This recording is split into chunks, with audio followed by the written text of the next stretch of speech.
திருப்பதி நம்ம கட்டிப்பட்டு திருப்பதி வந்து மரத்துல இருந்து விழுந்தது உங்களுக்கு எல்லாம் தெரியும்ல. இந்த மார்ச் மாசத்தோட 1 வருஷம் ஆயிடுச்சு. அந்த திருப்பதி வந்து மரத்துல இருந்து விழுந்து சிஎம்சில அட்மிட் பண்ணியிருந்தாங்களா, ராணிப்பேட்டை சிஎம்சி.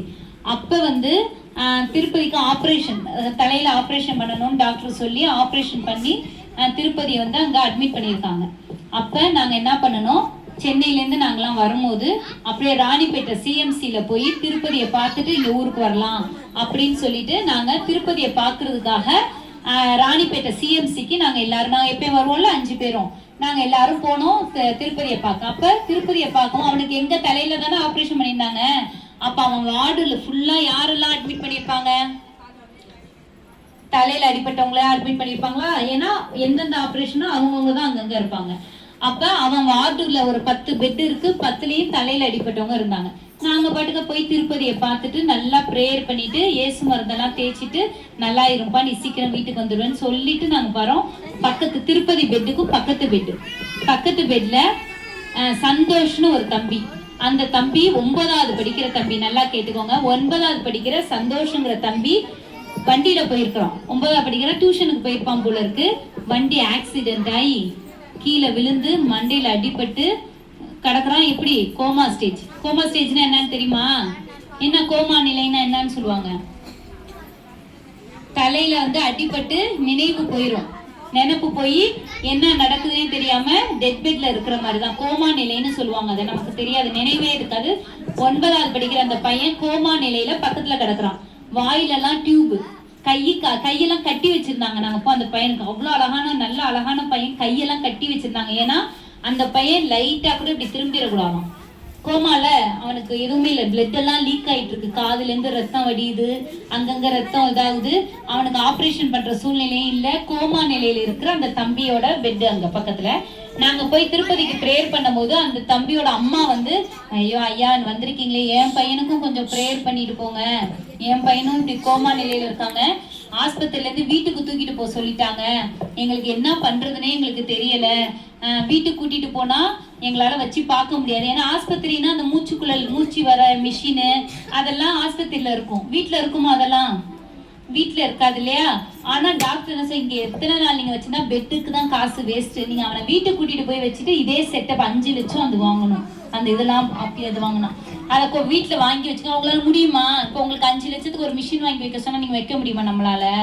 அப்ப எவ்வளவு கஷ்டம், அங்க இருந்தாலும் கஷ்டம், வீட்டுக்கு வந்தாலும் கஷ்டம். அப்படி ஒரு நிலையில இருந்த அந்த பையன், சரி நாங்க எல்லாரும் சொன்னாங்களேன்ட்டு போய் நல்லா அவனுக்காக ப்ரேயர் பண்ணிட்டு ஏசு மருந்தெல்லாம் தேய்ச்சிட்டு நாங்க மலைக்கு வந்துட்டோம். ஏன்னா வெள்ளிக்கிழமை நாங்க மலைக்கு வந்துட்டோம். இங்க முடிச்சுட்டு நாங்க ஞாயிற்றுக்கிழமை நாங்க எப்பயும் சென்னைக்கு போவோம்ல, இங்க சர்வீஸ் முடிச்சுட்டு மறுபடியும் சென்னைக்கு போறோம். போகும்போது மறுபடியும் திருப்பதியை போற வழி தானே ராணிப்பேட்டை, திருப்பதியை பார்த்துட்டு போவோம் அப்படின்ட்டு மறுபடியும் திருப்பதியை பார்க்கறதுக்காக ராணிப்பேட்டை ஆஸ்பத்திரிக்கு போனா, திருப்பதிக்கு பக்கத்துல இருந்த அந்த சந்தோஷ் தம்பி இப்ப எப்படி இருப்பான்? எப்படி இருந்திருப்பான்? வெள்ளிக்கிழமை கோமால இருந்த பையன் ஞாயிற்றுக்கிழமை, இடையில ஒரே ஒரு நாள் சனிக்கிழமை தான், ஞாயிற்றுக்கிழமை அந்த பையன் எப்படி இருந்தான் தெரியுமா? கண்ணை முழிச்சுக்கிட்டு, டியூப் எல்லாம் இல்ல, அவங்க அம்மா பாலை வந்து தம்பிக்கு வாயில கொடுக்குறாங்க. அதுக்கு முன்னாடி எப்படி கொடுத்துட்டு இருந்தாங்க? டியூப், மூக்குல எல்லாம் டியூப் போட்டு கொடுத்துட்டு இருந்து அந்த பையன் நினைவு இல்லாத பையன் ஞாயிற்றுக்கிழமை கண்ணை திறந்து பால் குடிக்கிறோம். நாங்க போயிட்டு அவங்க சொல்றாங்க, அவங்க அம்மா, தம்பி சந்தோஷ் இவங்க தாண்டா உனக்கு வெள்ளிக்கிழமை வந்து ஏசப்பாட்ட ஜபிச்சுட்டு போனவங்க இவங்க தாண்டானோன்னு அவன் அப்படியே சிரிக்கிறான், தேங்க்ஸ் சொல்றான், இப்படி கையை தூக்கி காமிச்சு நன்றி, எனக்காக ஜபிச்சதுக்கு நன்றிங்கிறான். நீ எத்தனாவதுடா படிக்கிற அப்படின்னா 9வதுன்னு காமிக்கிறான். எவ்வளவு ஒரு சந்தோஷம். அவங்க அம்மா, ஐயோ சார் ஏசுசாமி பாருங்க, என் பிள்ளைய டாக்டரே முடியாது, வீட்டுக்கு தூக்கிட்டு போங்க, செத்தானு செத்துருவான், நீங்க வீட்டுக்கு தூக்கிட்டு போங்கன்னு சொன்னாங்க சார். என் பையன் இன்னைக்கு இப்படி அசைறான், பேசுறான், சாப்பிடுறான் சார் அப்படின்னு அவ்வளவு சந்தோஷமா சொன்னாங்க. மறுபடியும் ப்ரேயர் பண்ணி இங்கே கொண்டு போன ஏசு மருந்தை கொடுத்து மறுபடியும் ஜெபிச்சுட்டு நாங்க வீட்டுக்கு போயிட்டோம். நாங்க ஞாயிற்றுக்கிழமை வீட்டுக்கு போனோம். கவனிங்கப்பா பிள்ளைங்க, கரெக்டா செவ்வாய்க்கிழமை அவனை டிஸ்சார்ஜ் பண்ணி வீட்டுக்கு அனுப்பிட்டாங்களாம். டிஸ்சார்ஜ் பண்ணி எப்படி அனுப்பியிருக்காங்க? நடந்து போயிருக்கான் வீட்டுக்கு, டியூபு ஒண்ணுமே இல்ல, நார்மலா அவன் நடந்து நல்லா வீட்டுக்கு போயிட்டான். போறான், நல்லா சாப்பிடுறான், நல்லா இருக்கிறான் பையன். ஒரு 5 நாள்ல கோமா நிலையில இருந்த பையன் சரியாயிட்டான். இது எவ்வளவு பெரிய சந்தோஷமான விஷயம் இல்லையா? கைதெல்லாம் தட்ட மாட்டோம்ல, ஏன்னா எங்கடா நமக்கு ஏதாவது 2 வயசு மருந்துனால அற்புதம் நடந்தோம்னு பயம். சரி கேளுங்க, இது ஒரு அற்புதம் முடிஞ்சு போச்சு. என்ன இத அந்த சந்தோஷ் தம்பி இருந்தான்ல, அவனோட கூட அவங்க அம்மா இருந்தாங்கன்னு சொன்னல, அவனோட தாய் மாமாவும் ஒருத்தர் கூட இருந்தார். பேரு சத்தியமூர்த்தின்னு பேர் அவர் பேர். இவர் அந்த சந்தோஷ் தம்பி அதான் இப்படி சொல்லிட்டாங்கன்னா அவங்க தாய் மாமா பார்க்க வந்து அவங்க கூட பெட்ல இருந்தாரு. நாங்க வெள்ளிக்கிழமை போய் எல்லாரும் பிரேயர் பண்ணதை அவர் பார்த்தாரு. பார்த்து மறுபடியும் இந்த பையனுக்கு அற்புதம் நடந்ததை நேர்ல பார்த்துக்கிட்டே இருந்தவரா. ஏன்னா டாக்டர் வந்து உயிர் பிழைக்க மாட்டான்னு சொன்னவன இப்படி இயேசு சாமி குணமாக்கிட்டாருன்றத பார்த்துட்டு ஒரு 10 நாளைக்கு முன்னாடி அந்த சத்தியமூர்த்தி போன் பண்ணாரு. என்னன்னா, ஐயா நீங்க அன்னைக்கு சிஎம்சிக்கு வந்தீங்கல்ல, அவனோட மாமா தான் நானு.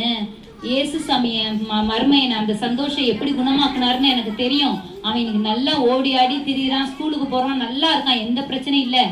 எனக்கு உடம்புல டிபி வியாதி இருக்கு. டிபினா என்ன? டிபினா என்ன? காச நோய் சொல்வீங்களே, டிபி அது இருக்குதுயா. எனக்கு சிஎம்சியில டெஸ்ட் எடுக்கும் போது என் நுரையீரல் எல்லாம் தண்ணி இருக்குதுன்னு சொல்லிட்டாங்க.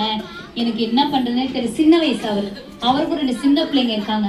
எனக்கு இப்போ ஏதாவது டிவியில ஏதாவது எனக்கு ஏதாவது ஆயிடுச்சுன்னா என் பொண்டாட்டி பிள்ளைங்களை யாரு பாப்பா? எனக்கு ரொம்ப கஷ்டமா இருக்கு. நீங்க இயேசு சாமிட்ட அன்னைக்கு ப்ரேயர் பண்ணீங்கல்ல, பண்ணி என் மருமையை நல்லாயிட்டான். இன்னைக்கும் நீங்க எனக்காக இயேசு சாமிட்ட ப்ரேயர் பண்ணுங்க, நிச்சயமா எனக்கு குணமாயிரும். இயேசு சாமி எனக்கு குணம் கொடுப்பாருன்னு நான் நம்புறேன்னு சொன்னாரு. உடனே நாங்க என்ன தெரியுமா பண்ணோம்? நாங்க இங்கேருந்து போறோம்ல, சும்மா நாங்க இங்க வரோம் போறோம் நீங்க நினைக்காதீங்க. இங்கேருந்து போனதுக்கு அப்புறம் உங்க ஒவ்வொருத்தவங்களுக்காகவும் நாங்கெல்லாம் சேர்ந்து ஒரு குழுவா ஜெபிப்போம். இப்ப நீங்க யாராவது எங்களுக்கு கால் வலி, கை வலி, உடம்புல முடியலன்னா சொல்றீங்கல்ல, அப்ப நாங்க எல்லாரும் சேர்ந்து திங்கக்கிழமை நைட் 1 மணி நேரம் நாங்க எல்லாம் ஒன்னா கூடி ஒரு ஜெபம் நடத்துவோம். அப்புறம் வெள்ளிக்கிழமை நடத்துவோம். இது மாதிரிலாம் நாங்க ஜெபிப்போம் எல்லாருக்கா, உங்களுக்காகலாம். அப்ப நாங்க அந்த சத்தியமூர்த்திக்காகவும் எல்லாரும் டெய்லி ஜெபிச்சுக்கிட்டே இருந்தோம்.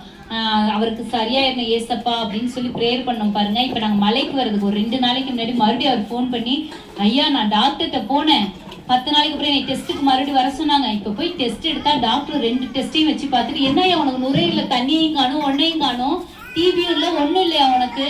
அந்த ரிப்போர்ட்ல டிபி வருது, இந்த ரிப்போர்ட்ல ஒண்ணுமே இல்லை, நீ நல்லா இருக்க, மாத்திரை மருந்து எதுவும் நீ சாப்பிடுவனா, வீட்டுக்கு போயான்னு அவர் அனுப்பி விட்டுட்டாங்க.